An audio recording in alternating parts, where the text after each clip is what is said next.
by this They're nice. feel like you belong in pretend. Yeah, so you don't feel out of place. But it's nice. I like it. Closer. Yeah, there can be one more row here, I guess.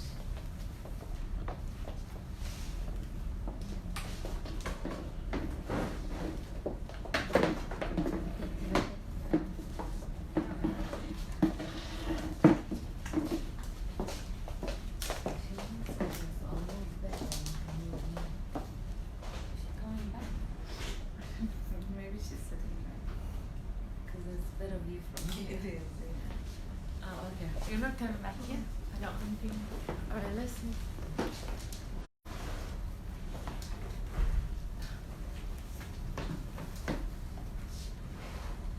Yeah, that's good. Thank you. Let's see how many we need. But this is good for now.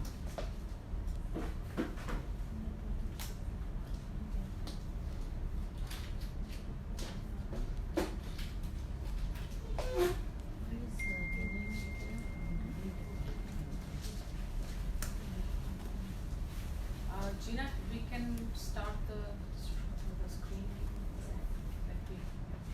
Should I start? Yes, so. Yeah. There are a few more, but they can join whenever they reach. Come. About to start.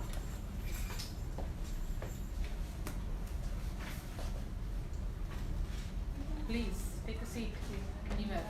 Welcome.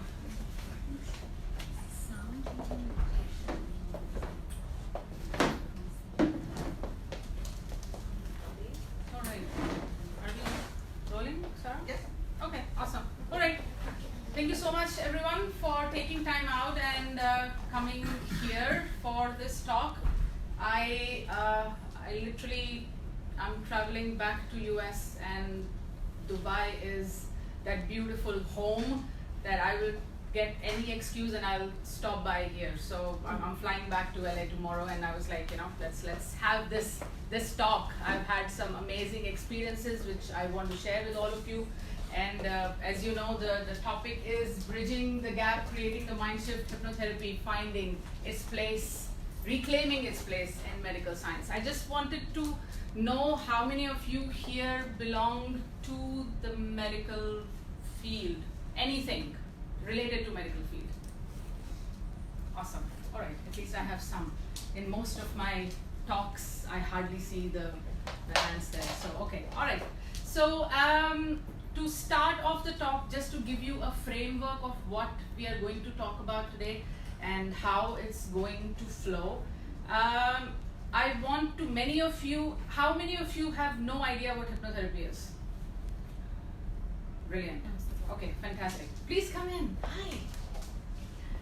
Have a seat. So, we are, for the newcomers, for seasoned players, I will be talking a bit about hypnotherapy. I am going to be talking about case studies. So when I say case studies, I will be presenting it as a medical doctor, and we'll be talking about chronic ailments, the presenting issues, what exactly shifted after hypnotherapy, and what exactly was the issue when you go into the mind sciences. And of course, towards the end, I would encourage all of you to have your questions ready. Let's make it a tango. So I will present what I want to present, and then I would like to hear from you. If any questions, please bring it on towards the end. Okay, awesome. So to start off, I want to talk about chronic ailments. What I got from the data, from WHO data, chronic diseases, when you talk about them, 46% of global burden of disease. This was the data in 2001. 46% of global population has some chronic disease or the other. And this percentage is expected to rise to 57% by 2020. Someone or the other has some chronic ailment.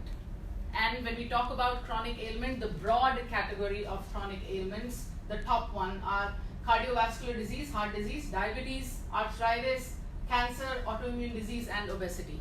So this is what the top layer is, but there are obviously, the list is endless, and I'm pretty sure all of you guys here have someone or the other in the family, in friend circle, or someone who has some sort of chronic ailment. And I will talk about chronic ailments and the relationship of chronic ailments to us doctors. What does it mean? When someone comes to us doctors for the chronic ailment, we usually prescribe medication because that's what we know what to do. And as you prescribe medication, as the patient is coming again and again to you, there are consequences of these prescription drugs.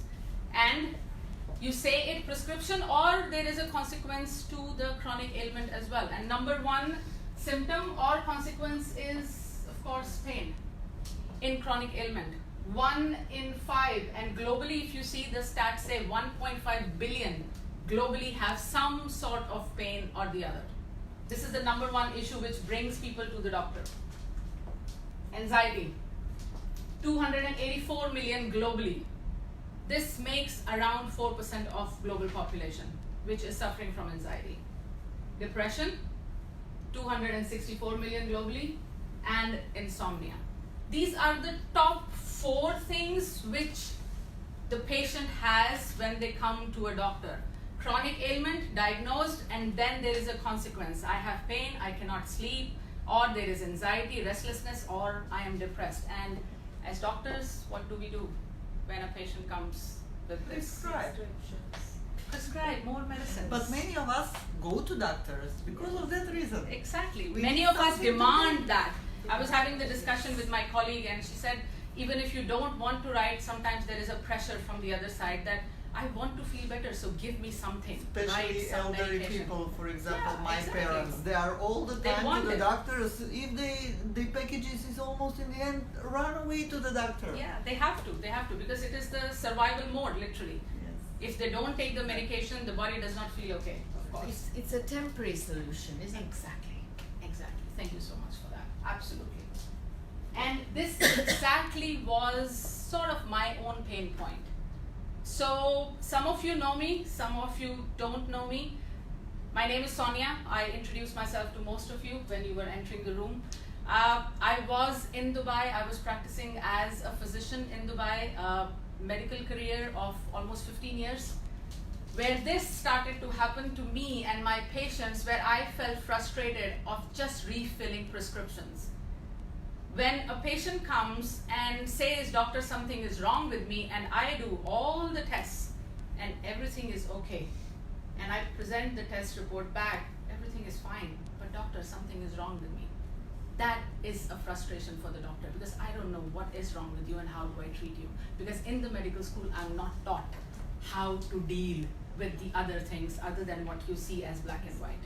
And that was the pain point which literally made me jump out of the box, search, do something else, learn. And that is when, that is when hypnotherapy happened. Please, have a seat.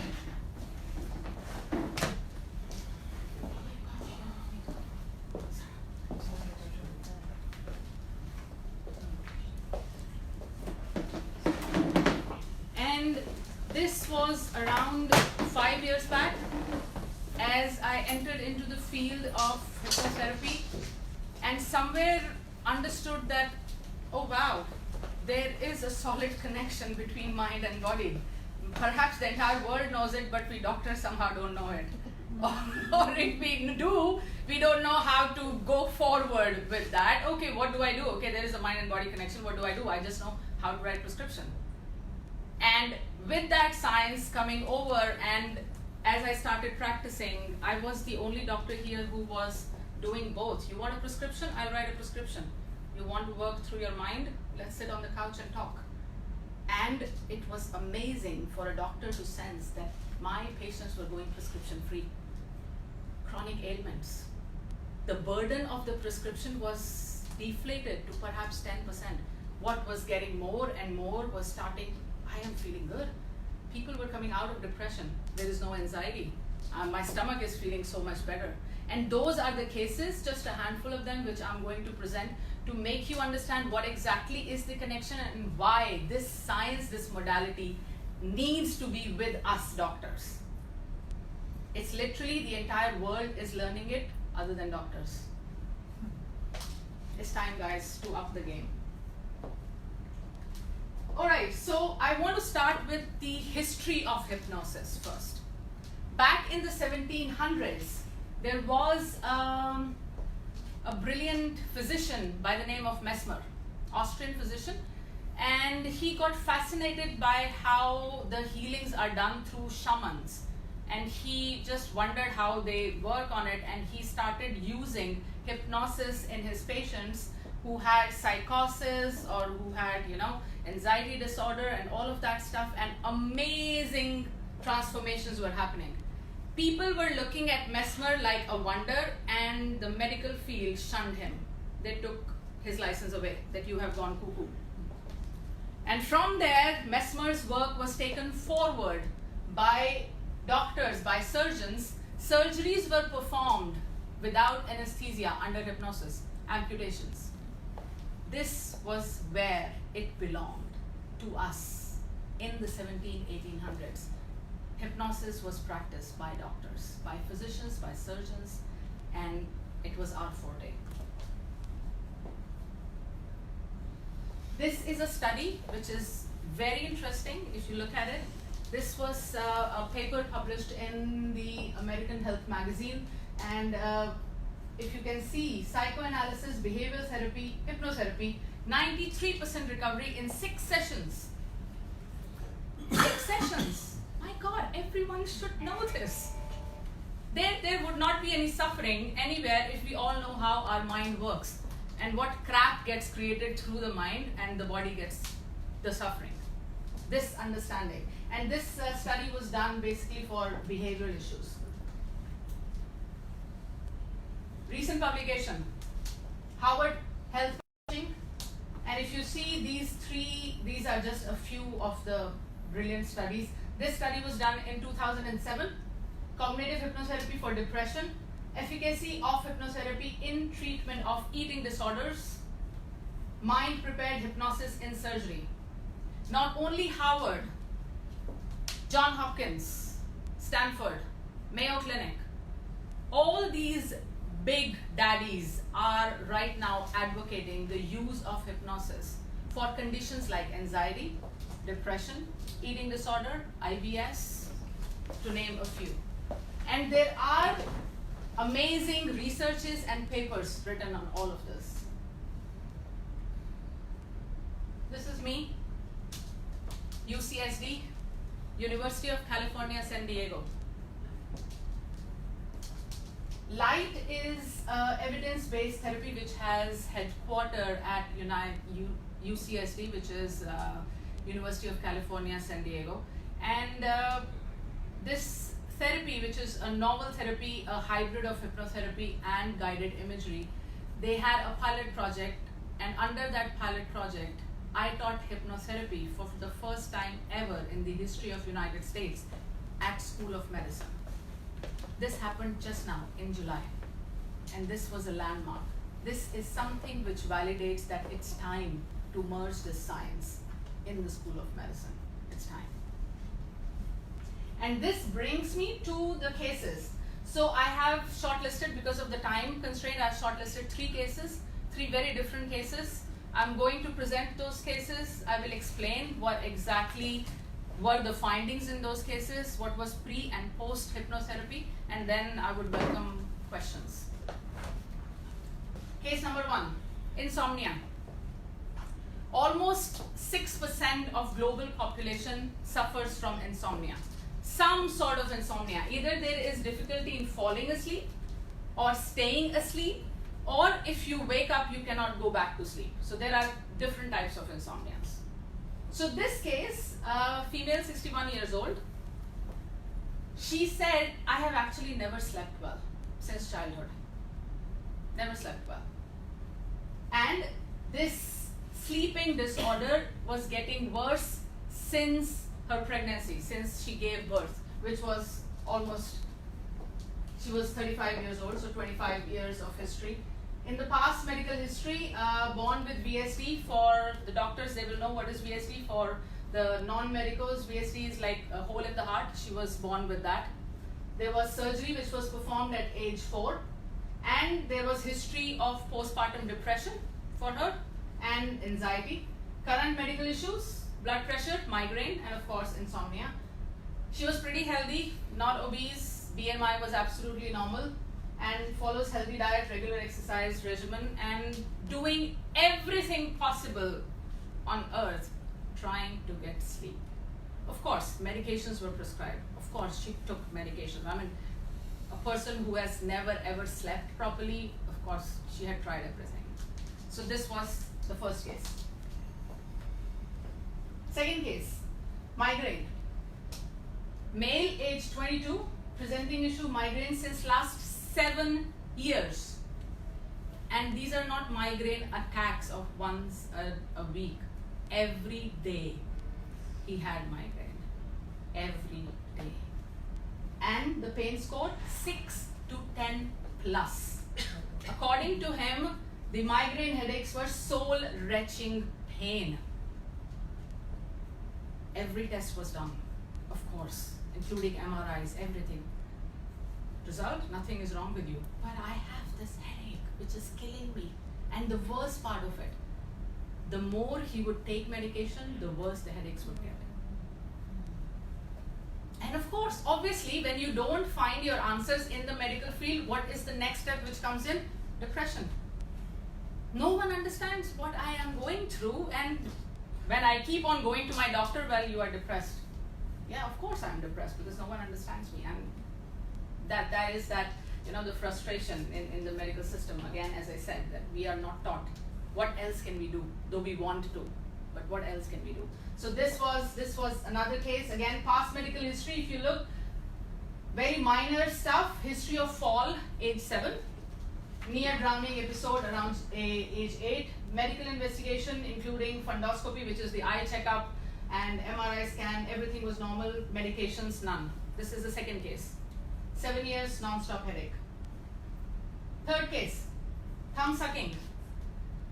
Normal if it is a 4-year-old child. This is 14 years old. Thumb sucking. Very interesting case, and I'll tell you the details, of course, what exactly. Healthy teenager, no significant medical history, family matrix, parents, a sister, younger sister, 7 years younger. History of thumb sucking was there till age 4, which is normal, of course, and the habit restarted at age 7. No results with cognitive behavioral therapy, with nail paints and whatever. The mother had done everything. Nope. And it was very peculiar. She said she won't suck the thumb when she is at school.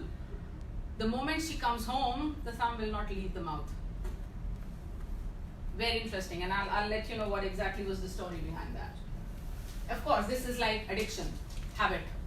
Wrong type of habit which is not appropriate to the age. If it's a 4-year-old, of course you will not worry, but 14-year-old, yes, of course you worry about it. Results post hypnotherapy.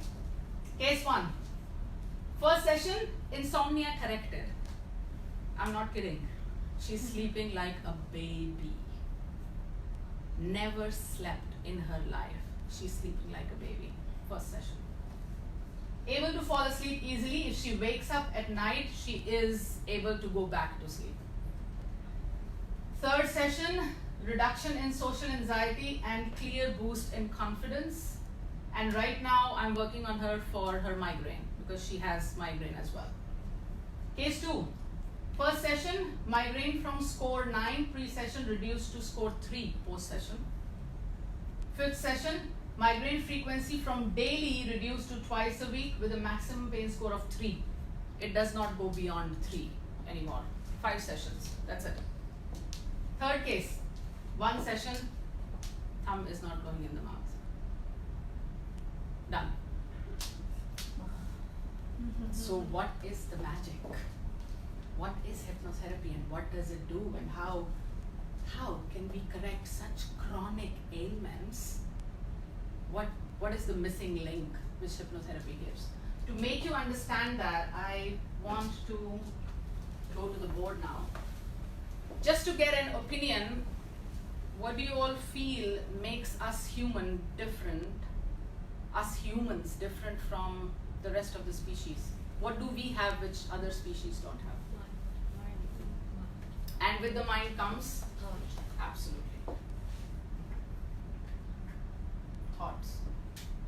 Cognitive capability to think, to understand.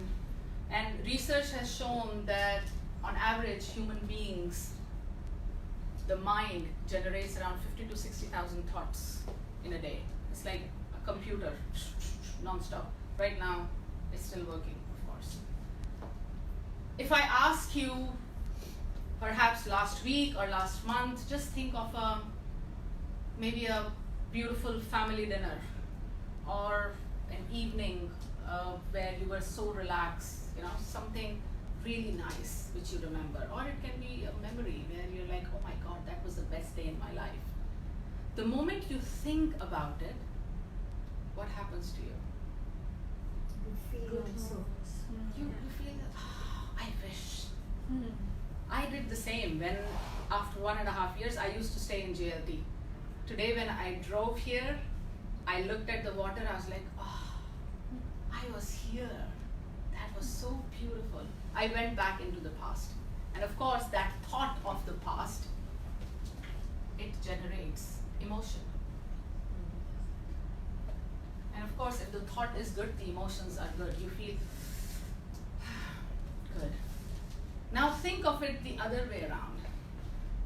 Think of it maybe perhaps an argument with your boss, or a tiff with a friend, or a spouse. Something which was not very pleasant, which happened. A person with whom you never get along. It's like you say the name of that person and you're not feeling good. The thought of that person is generating an emotion, another type of emotion. And what exactly is emotion? It is energy in motion. So when we are feeling the emotion, the thought is generating the emotion. Where is the energy going? Where is it getting circulated? It starts from the mind, the end result, the body, absolutely. So this energy flows through the body. What if these thoughts, which are stored in our subconscious, are continuously circulating an emotion which is flowing through the body, creating a disturbance in the body, till the body goes into a state of dis-ease. It's a circuit. It's a circuit which is subconscious. It's a circuit which somehow you don't even know exists, but that wire is live. It is generating an emotion, and of course, because we don't know what to do with that, the body takes it, and voila, one fine day you go to the doctors and there is a diagnosis. Boom, you have diabetes, you have blood pressure, oh, you have migraine. These headaches are not just blinkers, you have migraine. And this shift happens minimum in 6 months. If you are holding on to an emotion subconsciously and it is not dealt with, within 6 months your body will go into a state of disease. Our body talks to us. Every symptom we get, every pain, every twitch, there is something happening in the wiring. So let's talk a little bit more about the thoughts. Just to understand the thoughts, imagine this is your mind. Again, it is scientifically proven that consciously we only use 10% of our mind to logic, analyze, to have decisions and all of that. That is our conscious capability. 90% is your subconscious. And if I have to use easy terms, if the conscious is your CPU, your subconscious is your hard disk. I think that makes it pretty easy to understand. what the hard disk does? Stores all the memories from the childhood till now, every day on daily basis, are sitting here in your data bank. This zone obviously is much more powerful than your logic. That's why we keep on repeating stupid mistakes again and again. Though logically it does not make sense. We keep on getting pissed off from the same thing and beating ourselves on the head. Oh my God, again. We keep falling for perhaps, the wrong guy, relationship, love, whatever. Unknowingly, the logic does not make sense. Subconscious takes over. So if your subconscious has files, memories, some of these files are what I call corrupted files. On your computer, if there is a corrupted file, what happens? Yeah, it's gone. You no matter how much you press enter, nothing will happen because there is a corrupted file there. If in your life, and trust me, all of us has zillions, I think, of corrupted files within us, no matter how in Zen we say we are. Go within and you'll know what all nonsense you have created within you. So when I say corrupted file, what exactly is a corrupted file? Any event in your life where you encountered an emotion which you were not able to digest then. You moved out of it thinking that time heals, I'm done with it. It stays. It stays. That's the corrupted file. And what happens? At the wrong time, wrong moment, you become the Hulk. The anger of there explodes here. Because you are just repressing it, suppressing it inside. There are 4 emotions which corrupt a file. Anger, guilt, fear, helplessness. Sometimes it's all 4 of them together. So let's put this understanding into the cases now. I'll explain what exactly was the issue in these cases and how they flipped around. Case number 1, insomnia. And as the case, the patient said, never slept well, and it got worse after giving birth, and medications, nothing is working. Imagine a child, a 4-year-old child, who is going for surgery, heart surgery. What does people around her, adults, tell her? Nothing. She will get scared. Don't tell her anything. What does the child see? Everyone is scared. Like, what is happening to me? My mom is crying non-stop. There are people buzzing around. 4-year-old child, think like a 4-year-old. She's looking around, no one is telling her anything. She is in the hospital, mom is crying unconsolably because of course you have signed a paper that anything can happen inside. The child can die as well, it's a surgery. She cannot tell the child, but the child senses everything, whatever is happening. In this dilemma, in this fear, she is taken to the operation theater. The doctors, the surgeons, of course, mask. To a 4-year-old, what does it look like? The devil has come. Literally, because no one is talking to her. The last thing which was told to her, close your eyes. I don't know what will happen if I close my eyes. Will I see my mom again? Will I die? What will happen? This is what is in the child's mind. Every night, from there till now, the moment it's time to close the eyes, that file wakes up. Don't sleep. Don't sleep. You don't know what will happen. Fear. Mega fear. And that was the case. The first case, corrupted file, fear, which started from age 4. When I heard about this, I just was like, oh my God, we doctors don't even know. A person comes, a child comes just for a blood sample. We don't know how much trauma we are causing. We don't know. No one is talking to the child. No one knows how to talk to the child. What is happening? No, he'll be fine. Give him a candy. He'll be fine. Oh my God, you don't know what is happening. And we don't know what it is going to lead to. This case, what did we do? Imagine, has it ever happened to you that some event happened in your life, maybe an argument, whatever, you came out of it and now the tape is running in your head. I should have said that. I should have done that. Why I did not do it. And then every time that same person's reference comes, you're like, oh, I should have given it back to her there. But I did not. What is happening? The tape is running in your head. It is a live wire. Your mind is playing a game on you. Right now, nothing is wrong. But the moment the trigger of that person comes, the same charge, the same emotion starts. So if your mind plays a game on you, how about we play the mind game through a mind game? Let's enter back into time. And that is what hypnotherapy is all about. Hypnotherapy is the access to your subconscious data bank.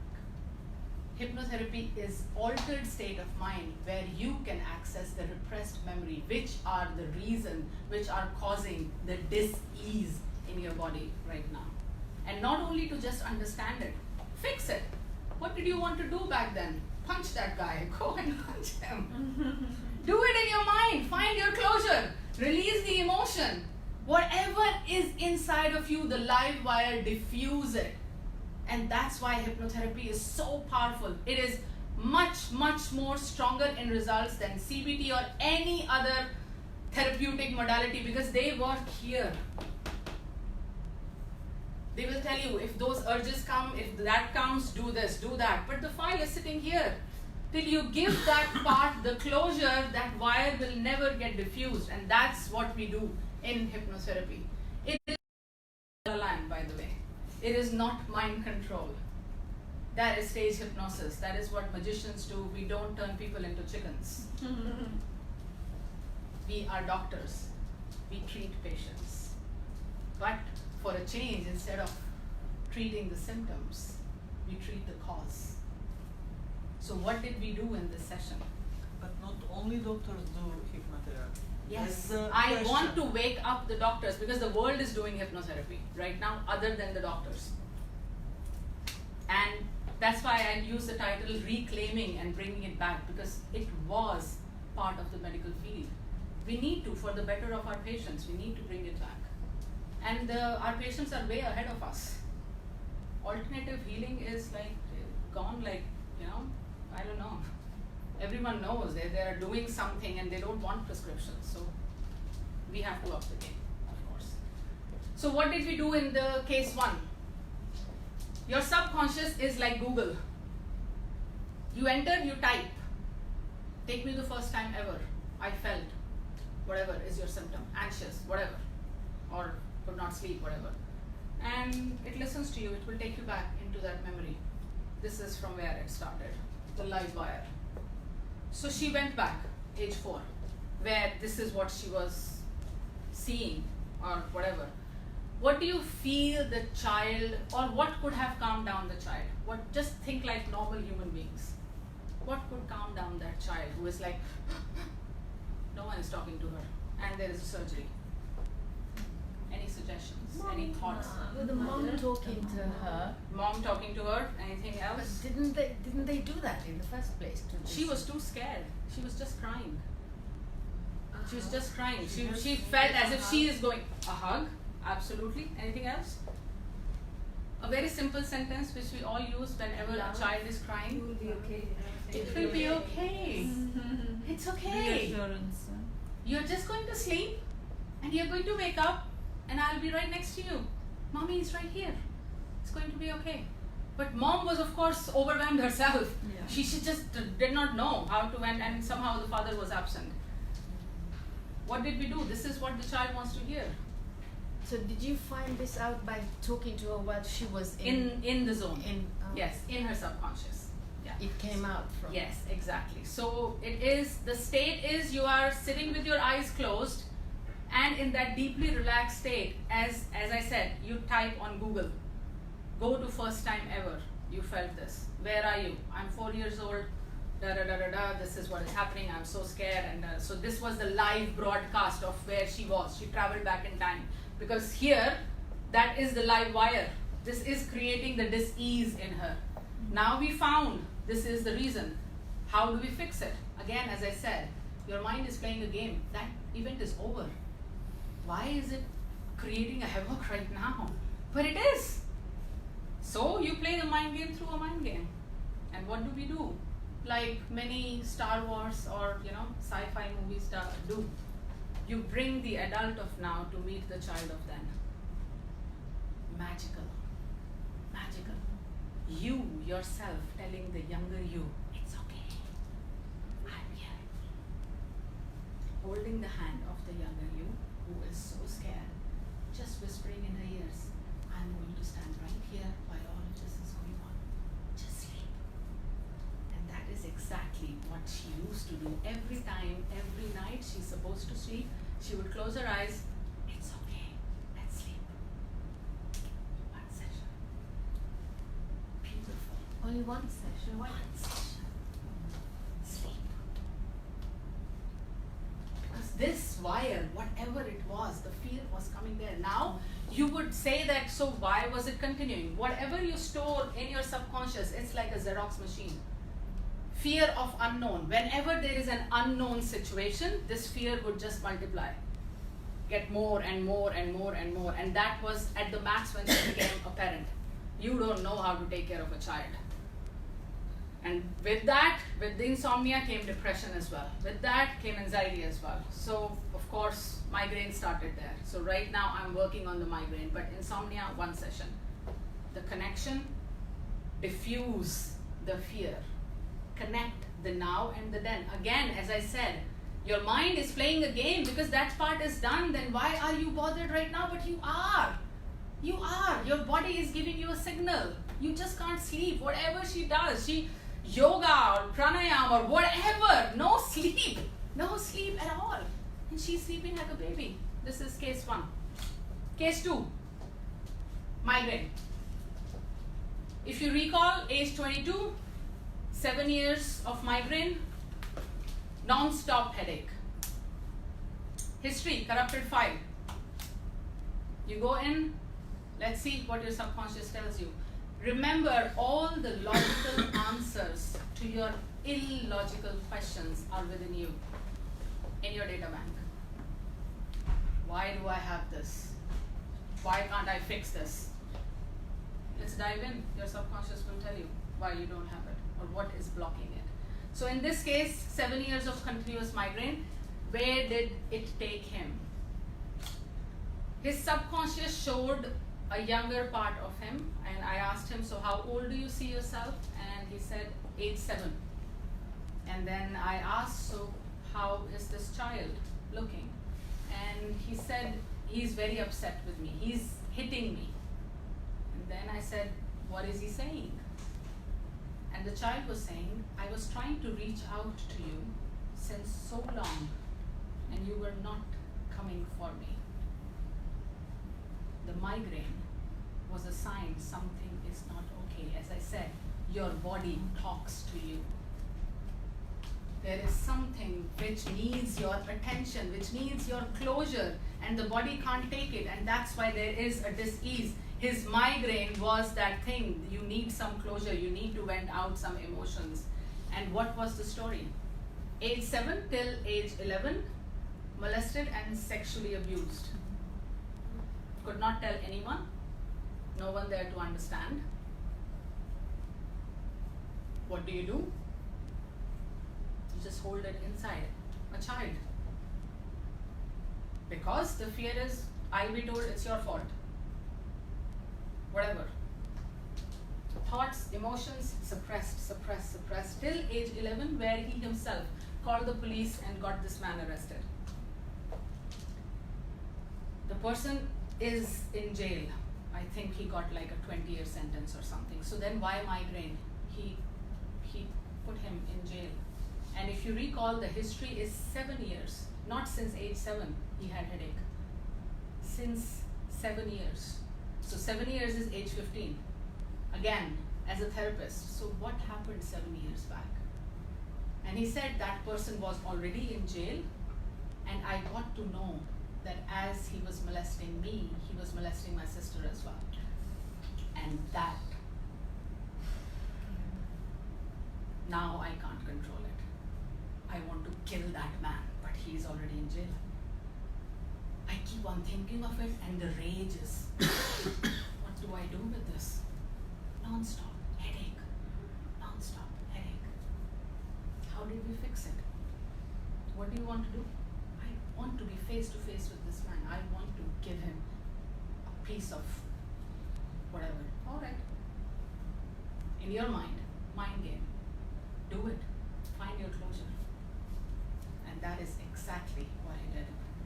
Session ended. He opened his eyes and he was like, oh my God, I've never felt lighter in my head. Score 9 after one session, pain score 3. Finding the closure, venting out the emotion. As I said again, there are things which we think I should have done this, I could have done this, and it keeps replaying. It is a live wire. He did what he wanted to do, but in the realm of his mind, whatever he wanted to do. And that emotion was deflated. Out. Did he kill him? He definitely beat the shit out of him, for sure. It is in the air. Oh yeah, because I was not present what he was doing in his mind, but yes, definitely I know he was completely bashing him up, for sure. And again, it's you know, it's almost ironic that the man is in jail and he is getting punished, but yet you have not found your closure. No, you needed more. And where do you find that peace? You find that peace within you. Case 3. Thumb sucking 14-year-old. If you recall, I explained particularly the habit was not at school. The moment she would go home, her thumb would not come out of her mouth till she sleeps. And who is disturbed the most with it? Mother. This is not good, this is not good habit, and of course she has done everything in the world to correct this. We go inside again in the data bank to understand from Google what is the reason, and the funny part is that it was the 14-year-old who found me and told her mom, I want to do this, I want to see this doctor. And she came in and she was like, she had researched all about hypnotherapy. She knew something is wrong, but she did not know how to get control of that. And of course, whatever the mom was trying, it was not working out. So she was the one who said, okay, I want to go and see this person. So again, you enter the mind, the subconscious. Since age 7, the thumb sucking started. Whenever there is a dis-ease, there is almost 200% guarantee something has shifted in your life. It can be simply shifting of a house as well, or a job. Something has shifted where your homeostasis was changed. Something was normal, something shifted, and then since then, people say that since that event, I have just as if, you know, lost my sleep or whatever. I'm all the time anxious. Age 7, she started sucking her thumb again. We go in the data bank, again, the hard disk to understand. So what happened age 7? And she said, my sister was born. Till then, I was the only child. Only child, of course, full attention. Absolutely. And then the sibling comes. And to those who are parents here, we try our best to make the older one understand. You are the older one. Take care of the little one. But this one is also little. But suddenly overnight, this one grows up now because the baby has come. Be responsible. Take care of this one. And what is the older one seeing? All the attention is here. Completely. Because obviously this is an infant. He or she will need that attention. But what is this one feeling? If he starts acting up, tantrums, or perhaps going quiet or whatever, it's like, come on, you should understand, you're the older one. It's okay.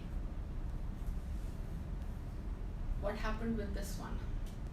And I will play up the session for you guys, and you figured out how it got corrected. So I asked her, call in that part of you who is addicted to thumb sucking.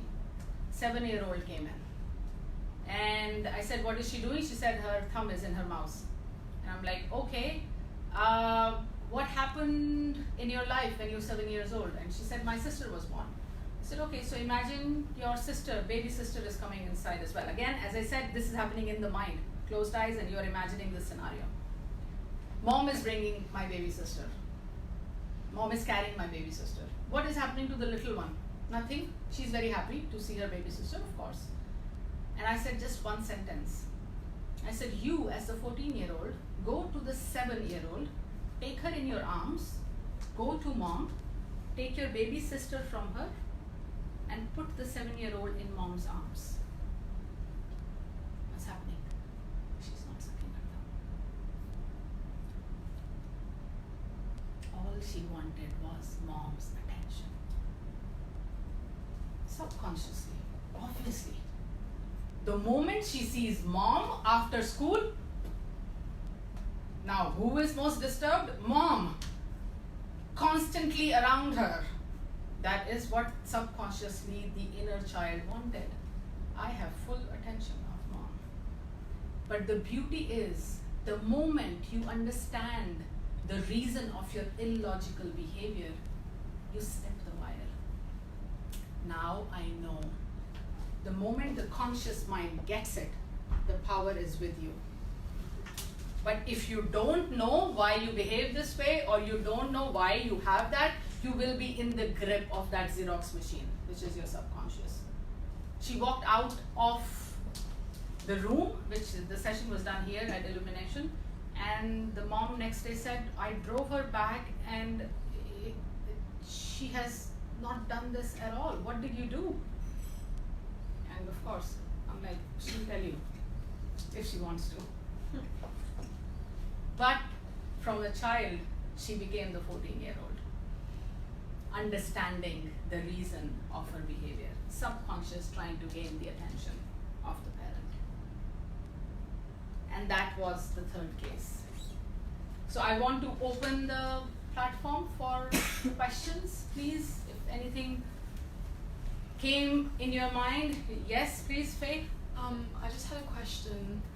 So when a patient goes to therapy, Yeah. do you think any feelings or like repetition of this behavior resurfaces, like certain triggers? During the session? No, like afterwards, like later. Do you think? So, a very good question. If you don't go to the start of it, yes, it will keep on repeating. So, you know, it's like renovation. Yeah. You have to break a wall and you have to build a new one there. But have you gone to the bottom of it to break it, or have you just broken the top layer? So that is where the expertise of the therapist lies. You go to the first one, like in the sleep issue, it literally went to the 4-year-old from where it all started. If, you know, it's again like, I usually say the therapist is like GPS. You will drive, but I'm going to navigate you. So if you are not expert enough as that navigator, you might land up maybe age 20 or whatever. Then it will be a repetition. It will continue till you go to the first time ever. So yeah, it can continue. That's why certain cases require 5 sessions, 6 sessions or whatever. Certain cases are like 1 session miracle because you hit the jackpot right there. Does that answer your question? Awesome. Please. You said right at the start that you're hoping that hypnotherapy will get amalgamated into medicine. Don't you think the pharma companies will ensure that it doesn't happen? Good question. So I would like to answer it in this way. I don't think that we are replacing anything. We as doctors are taught how to deal with this, the body. Examination, blood test, whatever, we give the medication, it changes the energy field and the body feels better. The painkiller, like what you were talking about. Now, once this is shifted, the body goes back into the loop. What I'm talking about is, yes, there are ailments where medication will still be required. But what is incomplete will be completed if we go here.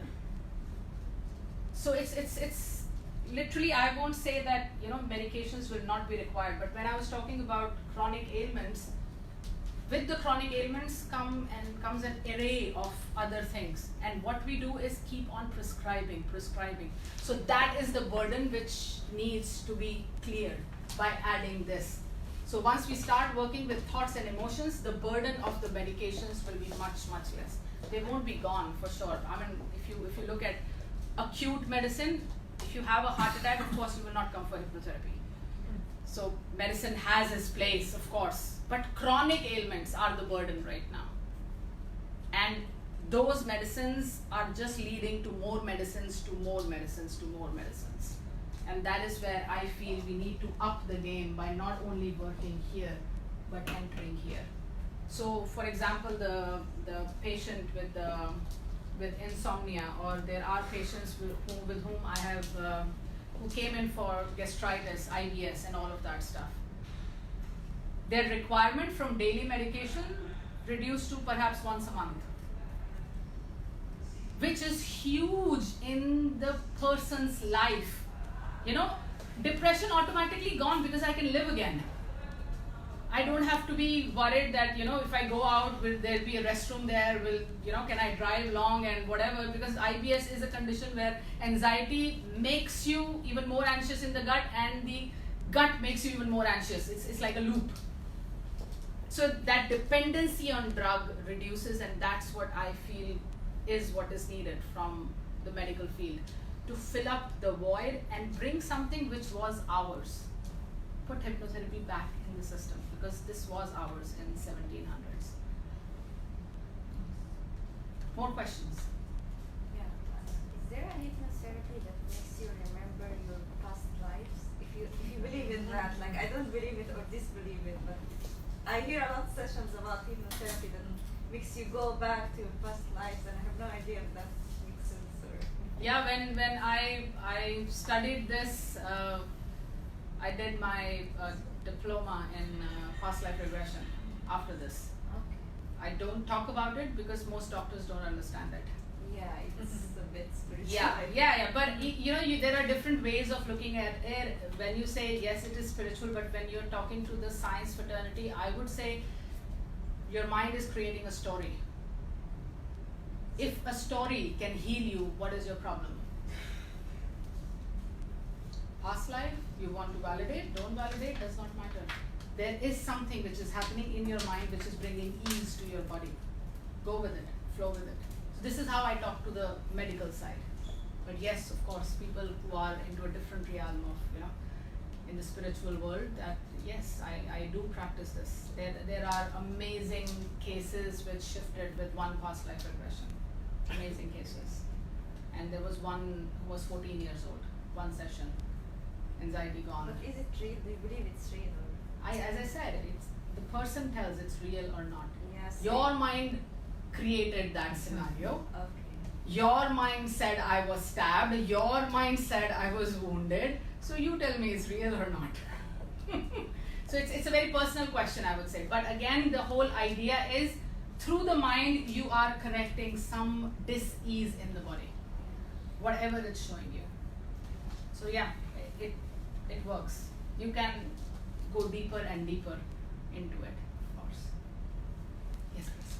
What if person cannot be hypnotized, or it's very difficult to be hypnotized because we are all different, and Yeah. So how again, does it work? so that is a brilliant question again. That is also a thing which people, again, when you say cannot be hypnotized, I would just give an example that, do you know that we all go into the subconscious on daily basis? Everyone goes in this zone. Has it ever happened to you that you're watching a movie or you're reading a book and you just did not know what is happening around you, as if the world stopped and you were completely engrossed in the book? There are seconds even when you're driving and Yes, seeing you're the like, oh, how did I traffic reach here? traffic Yes. light, or even when Yes. you're in metro station, and it's a very Yes. small amount of time, Yes. but you have a feeling about Yes, it. yes, Yes, I yes, know, yes. I'm totally aware that that's it. Yes, But yes, when it's guided, when I Yeah. come and want to do something and want to collaborate as well, Yeah. and it goes It very goes. difficult. Yeah. So what I say, it is all about expectations. Again, I will use the word, it's not going in la la land. Many people say, oh, I was very much here, I did not hypnotize. Yes. But they are talking about age 4. Duh! Do you remember what you were wearing when you were 4 years old and I was sitting in my mom's lap and da da da? But Sonia- But I was very much here. Oh yeah, But you Sonia, even if we are not hypnotized, or I don't know in which Are you waves still or hypnotizing conditions, yourself? we remember what happened in our life, in even good things, even bad things, when we were 4, 5, 6. We remember with conscious mind. We only remember when there is something either which is a beautiful resource, a very happy memory, or you will only remember if it is undigested. That is the beauty of it. You will not remember your entire 4-year-old. You will remember those snippets where something happened where Yes, you explained that very well, exactly, actually. and that wire is and what is the connections yes, that is the which are active not wire. clear for us. Exactly. So it's not about, again, it's not about something unknown. It is very much known to you, but it is playing, replaying, and creating something. So that is also one of the misconceptions. I'm glad that you brought that question up, because again, yes, I knew this memory. I remember this memory. It keeps playing. I was 3 years old and mom shouted at me, "Hello, you still remember that?" It is active. It is creating whatever is happening right now. So that's when you close your eyes, your mind takes you there. So according to me, yes, if there is a will, everyone can go here. Everyone. In everything. Yeah, yeah. Please. Hi, Dr. Sonia, excellent presentation, lovely. Thank you. I'm a surgeon myself and I don't have any clue about it so far. I just had a brief overview today because I knew I was coming here. Right. But I had questions while I was listening to you. Sure. So I have 3 questions Please. and I will put the first one as a scenario. Okay. You have like a young child and he has been abused, with the example which Yes. you gave. Yeah. He's been abused whatever way by his uncle. Uncle Yeah. is not in the jail, he's still very much around him. Yeah. And he was so far being constrained by the relations and Yes. everything that he doesn't want to come out with that. Yeah. But he has XYZ feelings about Yes, it. yes. And now you've gone into his subconscious and you raised the devil out of him. Hmm. Has that happened? That now he's an older adult Hmm. and he's capable of doing something which Hmm. could be physically bad for the Harmless. uncle. Right. Has that happened, that you actually did the bad thing rather than doing the good thing? So do I answer this question first, then Yes. we move to Yeah. So the thing is, by the time they come to you, they're already in the bad zone. They're either addicts, they're either antisocial. The bad is already happening because this is not addressed. And that restlessness makes them try to find that something which will quieten this restlessness down. So when they come to you, they have no memory of this.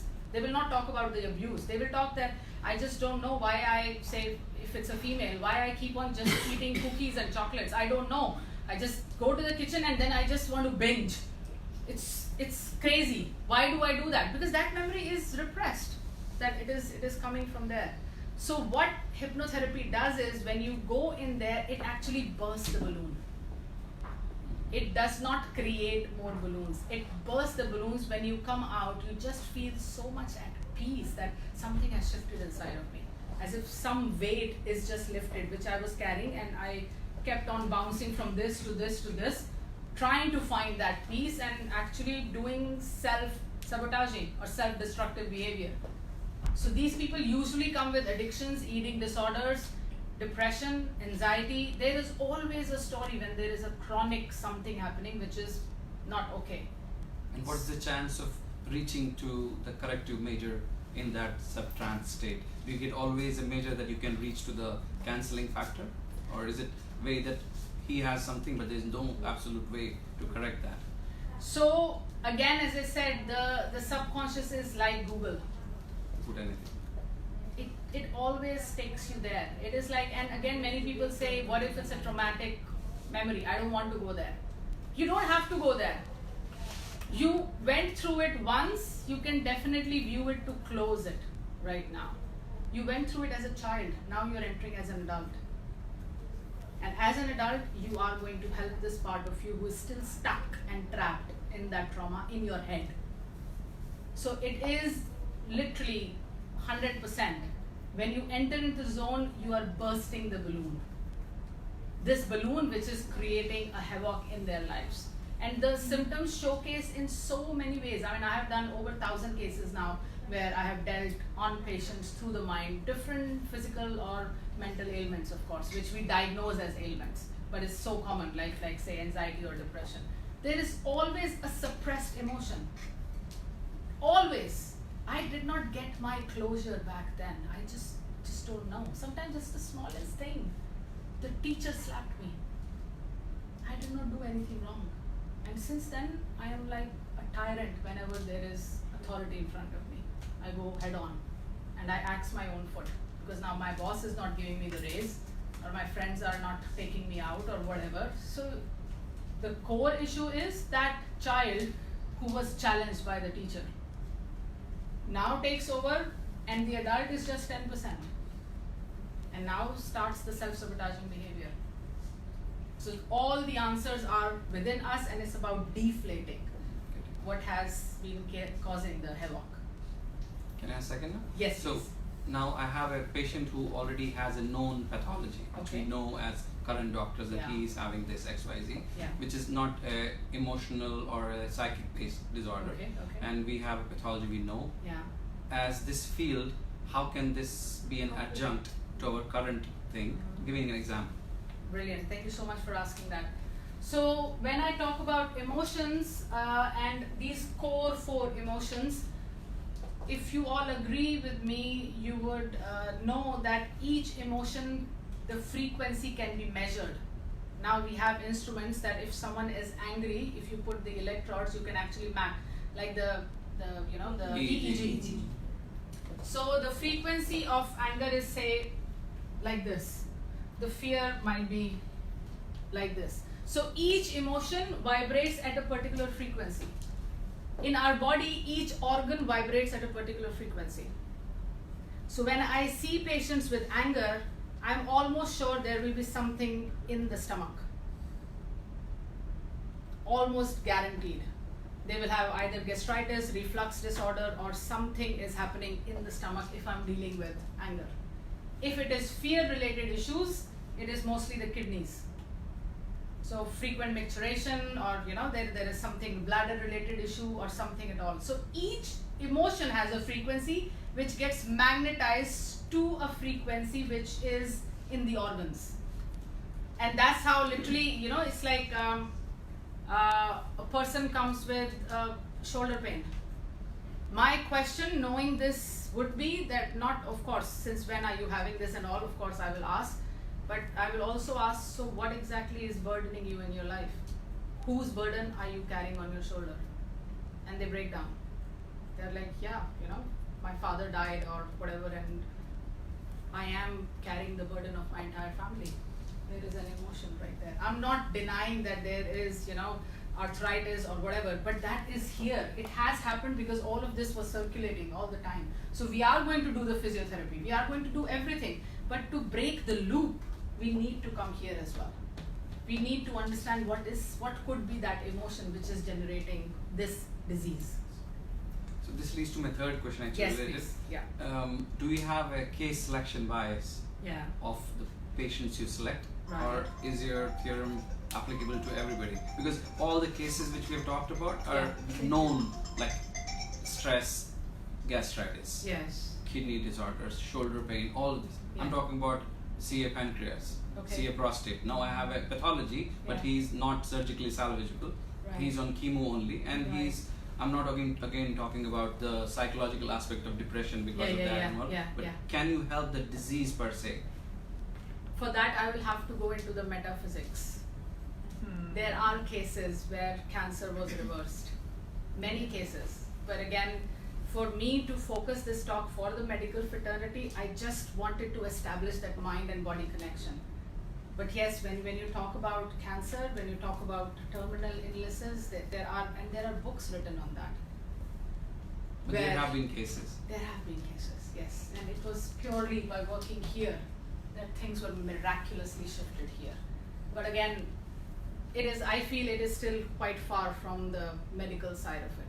So what I feel, what we can do as doctors, is at least to understand and completely put it in our own minds that there is definitely another element which we have to look.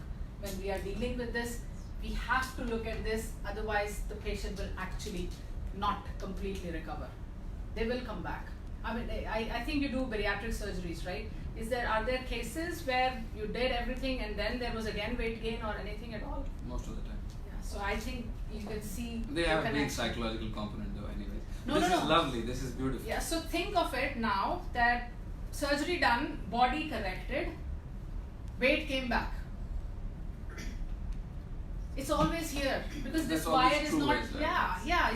Because there is that restlessness or whatever which is not corrected, even though you have fixed the body, but the weight comes back. You know, so it's and I have dealt with such cases as well. The moment you combine these two, voila, obesity is gone, eating disorder gone, you know, whatever. So because we need the surgery if the person is 200 kgs, but how do we maintain it? How do we make sure that he does not bounce back by working here? I'll start night clinics now. That's This part. good. We're happy as a customers. Better. Fantastic. We need that. You know? Exactly. More questions? Yes, please. You talked about chronic illnesses. Yeah. What about congenital diseases? Again, that goes in meta. I mean, I'm pretty sure you know that. Yes. So perhaps a couple of years from now, we will have doctors talk on this congenital problems and how the mind is still playing a game there. We will, but yeah, I mean, for now, I want to keep it into this realm. But I hope you are getting what I'm trying to explain. Again, one last. What is the Yes. success rate Yeah. truly? And Yeah. then what her question was, that's a very important question. Yeah. What is the reality of people? Because see, if you want to make me go into that, Yeah. knowing that what you're going to do with me, Yes. I'm going to be a very hard customer to go into the state. Yes. I'm not sure, I'm just telling. Yeah. So what is the chance of a person not going into hypnosis at all? Yeah. Not to sabotage, but just just Yeah. to Yeah. Going in Please. Just framing my Anyone question, can have you be had a hypnotized. failure? I mean, have you had failure or failures? Yes, of course. There is always a failure, and I will tell you what the failure was. A couple who comes in and the wife says he has been smoking since ages. I want him to quit smoking. Do you want to quit smoking? He will never go there. Exactly. Do you want to fix something? You will go there because I'm just navigating you. So it's your will who opens the door. No one can push you. This is the only modality where push does not happen. You can go to a doctor if your mom has told you. I'm talking of a child, of course. But you cannot hypnotize them if mom has told you. This door opens with will. That is what is the game changer in this modality. When you come willingly to me, yes, I will take you there because there is something which needs to be sorted and you are getting that sort of, understanding from within you that I need to be fixed, and I've heard that you can work through the mind to make me understand why I behave this way. Take me there. You are welcoming me with the door open. But how do you know before you get to that stage that that you are the person to help? No, frame it again. I said, you just said that Yeah. Somebody should be willing to, but before that, do you know that there is something behind the door that I want you I to don't come in? believe your correction. Yeah, I know. You don't Something believe like that. Yeah, I that don't believe can, in this maybe hypnosis just try therapy, it. and I've been told to come to you. Yeah. It I won't want. work. One is that I don't want there is open no to you. will here. Yeah, so I don't really understand and appreciate whatever you're doing, Yeah. and I really don't have faith in that. Yes. To tell you that. Yeah. It won't work. What if you don't Feel know is that for there is a sure, problem? but So what happens in the first session Yeah, itself exactly. is a talk like this, what I'm doing right now. So someone heard something, they don't believe that this happens, they don't have any faith, they don't know what this doctor or person does, but they're curious to know. Just that is enough. First session is always a conscious discussion where exactly this is what I explain. The connection of thoughts with the body, corrupted files, a corrupted file which has hijacked your system because you know that something has hijacked your system which is beyond your control, and you are right here. So do you want me to help you press control or delete? Let's go. So first session, so it's never that you come in and I'm like, sit down here and close your eyes and no. So there has to be a trust. Like with us doctors, right? The first thing, even if you are doing a surgery, first you will talk, you will explain the process so that the person is at ease, that I understand what is going to happen to me there. So all your queries, all your questions are answered, everything is explained about the process, what to expect, what not to expect, everything is corrected. And then in the second session, I say, if this makes sense to you, please come back. And we go there. So do you have recurrences, relapses after your sessions? After a couple of years, and that happened in a few cases where, of course, something happened in life. Again. It's always that. So whenever a person comes, say, addiction, corrected, 5 years, completely sober. 6th year, back. What happened? My spouse passed away. There is always something which happened in life where you go back to that old program, but it's not that everyone goes back to that. But if they do, there is a new file which is erupting from it. But the beauty is they come back to you because they know it worked. So it is going to come, to work again. So there are solutions. There are solutions, exactly. There are solutions. That's the big whole thing. Yes, point of this. that's Yes, the please. big Your thing. question. How about schizophrenia? If somebody has psychosis and There are many therapists who are specializing in schizophrenia and psychosis. I recently had a case which was referred to me from Washington, auditory hallucinations. She hears these voices. There is no treatment. It's auditory. She does not see it, but there is a voice in her head. And the doctors are like, she's not schizophrenic or whatever, but the diagnosis is auditory hallucination. Mainstream medicine can't do anything, and the girl is depressed, completely at home, no friends, nothing. Life is zero right now because of this. And I've started working on her. So yes, as you correctly said, there are solutions. There are definitely. It's a mind game. It's a mind game. There is a solution. But medicine cannot help somehow in these. And many conditions where unfortunately our hands are tied and we don't know. We want to help the client, but we just don't know. so have you ever used somebody as a surrogate? Meaning you did this because the person is in another place? Not myself, but I know of many people who do surrogate work. That they work through someone. Remotely. Yeah, remotely, but not myself. I usually don't do surrogate work. But you would need to inform the one who would be healed about it, right? Because of the The freedom. permission, you mean? Yeah. Yes, I mean those are the ethics, right? Yeah, I mean even as doctors, there are privacy, there are certain things you have to have boundaries. Otherwise, everyone is into the other person's space.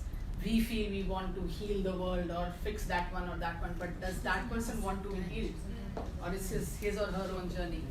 So yeah, it's different aspects. Yeah. With the schizophrenia, often to them they don't have a problem. Yeah. So how is there then will? How is there then them saying I want to come to you to help? So usually for schizophrenia, if you see there are rehabs or whatever, and it's very interesting when you talk about that. There were a few studies which were done where they put the schizophrenic in a rehab facility, and they see that the person is actually not getting those symptoms that strongly as he or she is here. And now for XYZ time, they don't have the symptoms, so of course with medication and everything, they are sent back home. They go back home, the symptoms appear. So what's the trigger? There is always a trigger which kicks something in you that again something starts to happen. So these are complicated cases, but what my message is that if we enter here, there are many solutions we can give to our patients. And right now, it's not doctors, there are other people who are practicing hypnotherapy. But imagine if you have that medical knowledge and then you do this, oh my God, that's like a lottery, jackpot. And that's what I feel I have that, I feel blessed because I not only understand this, but in my head, I can make this connection so beautifully and the results are much, much faster. One last for Doctor. So, if allopathy is 100 as of this time, you've seen quite a bit. Yeah. How much is this thing right now? Prevalence or? No, practice in the world by XYZ, whosoever practices, as per practice, allopathy 100, hypno will be compared to how much? So would you talk about doctors practicing or Everybody, general population? everybody. Like as a practice in community. I think this is catching up pretty fast. So I can talk about from my own institute, which is world-renowned institute, who is creating hypnotherapists every year. So right now there are around 15 to 20,000 students just by that institute globally. People are catching up. They want to know about their mind. They want to know what is wrong with them. They want to fix it themselves. So it is that fastest growing field, I would say, which everyone wants to have a piece of, other than doctors. Because somehow I call us frogs in the well. We feel this well is the universe. This is how I am taught, this is what is the truth, this is what I'm going to practice. But when you jump out of the well, you actually see the universe. That there is so much more. And again, it is for the betterment of the patient. We want that, we want that. But for that, we have to stretch our own boundaries to know more. And then you amalgamate it, if I may. Yes, please. Actually, I'm not from medical field, but one question emerging in my mind. Yeah. Is it something related to the power of visualization? Okay. And other thing, the energy you're talking about. Is Yes. it something related to, like, we heard, like, the cosmic area is there and scalar energy is there, Yeah. which will heal us. Right. We don't need any medication and all this. If we visualize, it will definitely work. First question. Yeah. Second thing, we are putting a new thought Yes. in someone person. Right. Here we are doing for a positive thing, Yes. but it could be another way also. Here we are putting some new thought. It could be damaging for others as well. Right. Right. Yeah. The third thing is that and there's a very famous book by Steve Jobs, Connect the Dots, Hmm. right? Hmm. So at the age of 20, when I see my past, Hmm. at that time I thought it is not right at that time. But at the age of 20, I came to know something, whatever has happened is a good, Hmm. Hmm. right? Hmm. Hmm. So if that thing we're practicing, that whatever has happened is for good, Yeah. and this thing will not should Fit not in. Yeah, it's contradicting. But those people don't come for therapy.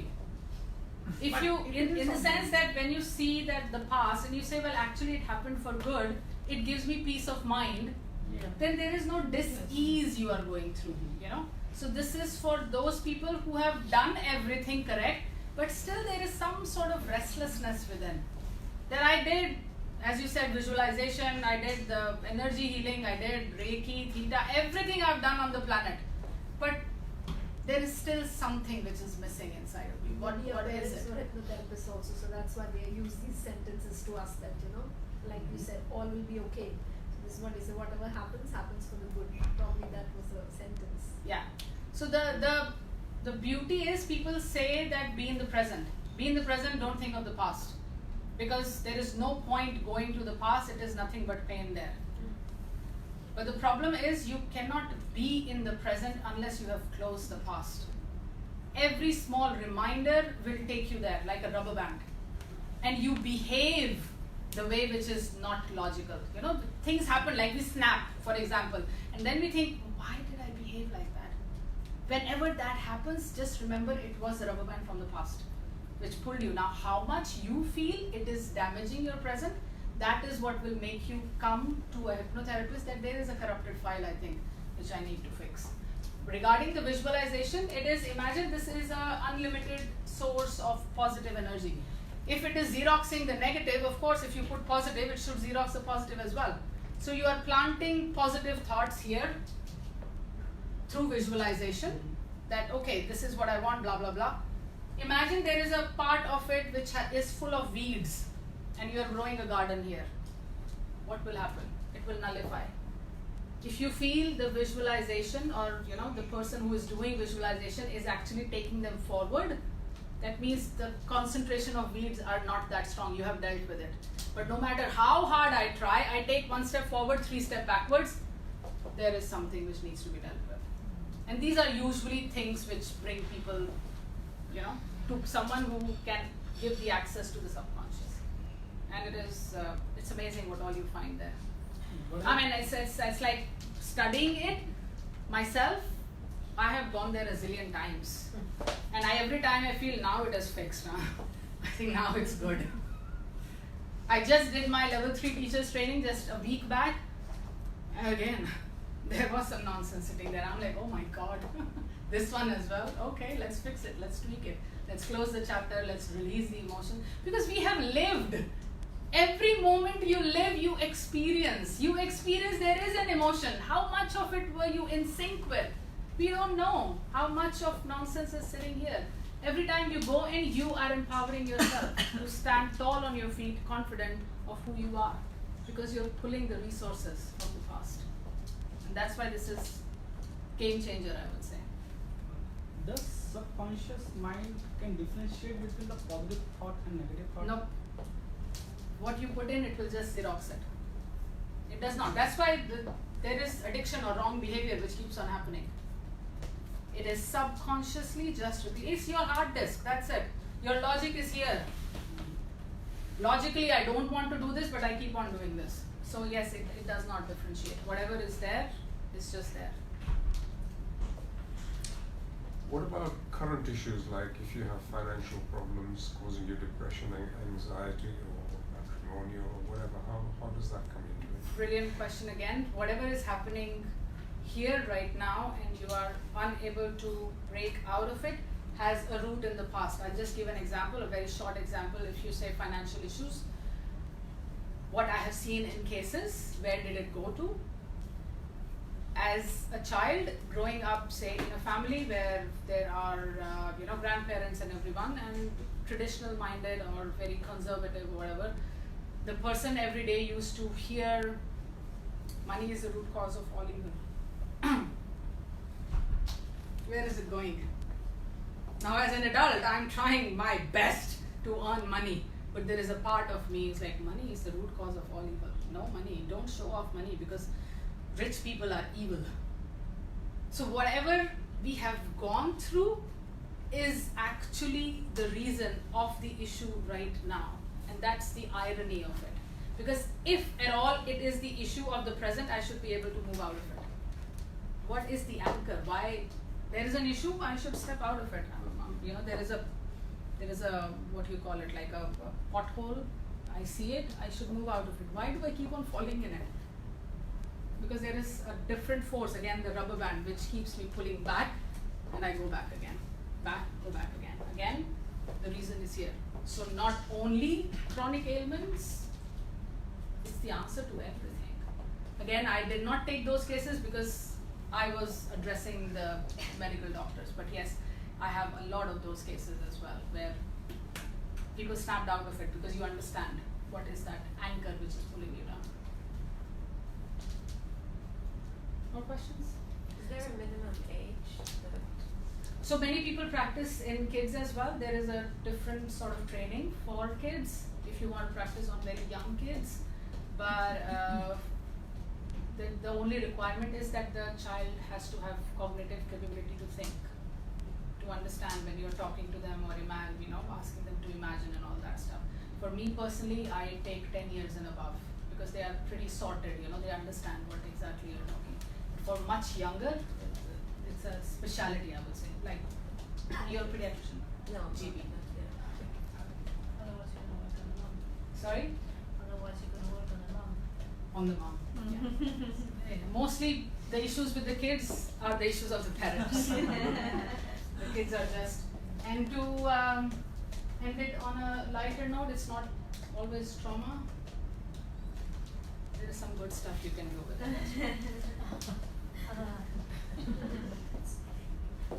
And there are schools in Japan where they teach the toughest lesson with everyone under hypnosis. Everything goes in the data bank. You wake up and you're like, voila, I write my paper. When my son learned this, he was like, Mama, please hypnotize me. I'm like, no, buddy, you have to study. Does he stay there forever? Yeah, whatever is here, it stays. It stays for good. I mean, that's why, again, the same thing. The childhood thing still affecting me right now. You'll have more patients before the exams? I have many many kids actually come in with this thing. But again, the beauty is that, you know, right now what I'm seeing is that many parents are bringing kids at a much younger age. They are really getting sorted out here. Imagine this sorted child going into adulthood. They will not go through the nonsense we did. And that's why I love when these younger generation is sitting here. I love that they are sitting here because they are understanding what is happening within them. And it can all be wired differently to make you the superhero you want to be. So yeah, my last message is we are working here, which is incomplete. We need to bring the mind into it to literally, you know, not just treat the symptoms, but go to the cause. And hypnotherapy is that brilliant science. And I really hope I might be back here in April, and I want all of you to come in my class and learn this for yourselves. Practice it or not, just learn this, your life will change. I can guarantee that. Understand your mind. Is it like meditation? Much deeper than that. Much deeper. Because I've learned how to do 8 chakra healing. Yeah. Go down, Yeah. speak to your unconscious mind, not subconscious, because unconscious is even deeper down. But then these weeds have to be pulled out. Yeah. So you are nurturing your garden, which is beautiful. But if this side is unfertile land with weeds, the efforts you put in will be nullified. And that is what hypnotherapy does. It fixes this side.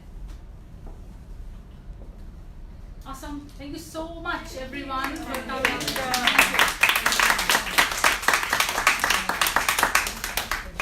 And yeah, I can leave my number if at all anyone wants to contact me. It's a US number, but WhatsApp me please if you have questions or anything at all. If you need more information, I'll be more than happy to be in touch.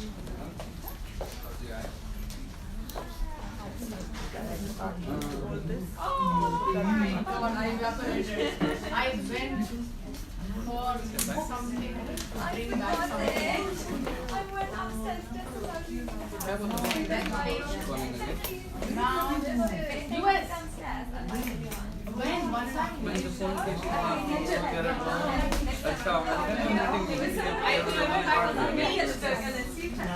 And when I come to teach, of course, I'm leaving tomorrow morning. We'll see you because after this. I came for this because the thing which I found. Thank you so much. I want you to learn this. Learn this and